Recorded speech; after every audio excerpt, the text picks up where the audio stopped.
Les séries sont aujourd'hui un vecteur formidable pour des jeunes.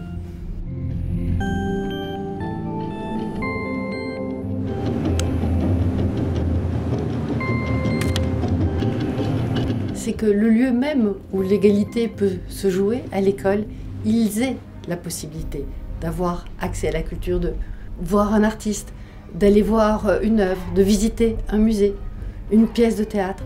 Ça peut changer les choses. Pratiquer de la musique, soi-même faire du théâtre, tout ça peut être déterminant. Et c'est pour ça que la culture doit s'installer à l'école dès le plus jeune âge.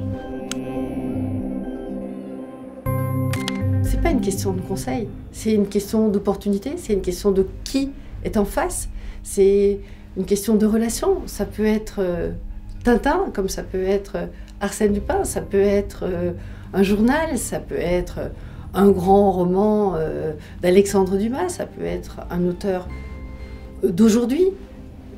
Ça dépend de chacun. On ne peut pas préjuger de l'étincelle qui fera que on se dira bon, ma vie a changé. Mais il faut que cette possibilité existe, et dès le plus jeune âge.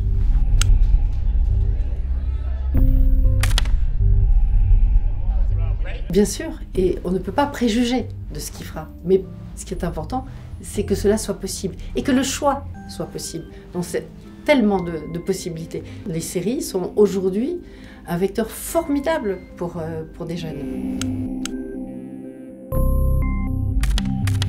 De tout temps, c'est vrai que ça a été la lecture. J'ai l'impression d'être née dans les livres et d'avoir toujours été dans les livres. Mais quand on est petit, on commence par le Club des 5.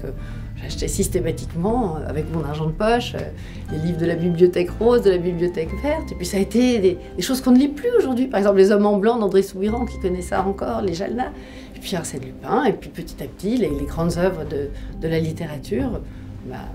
Ça a toujours été pour moi une distraction, une nourriture, le temps passé. J'ai été longtemps enfant unique, donc j'étais enfant dans les livres.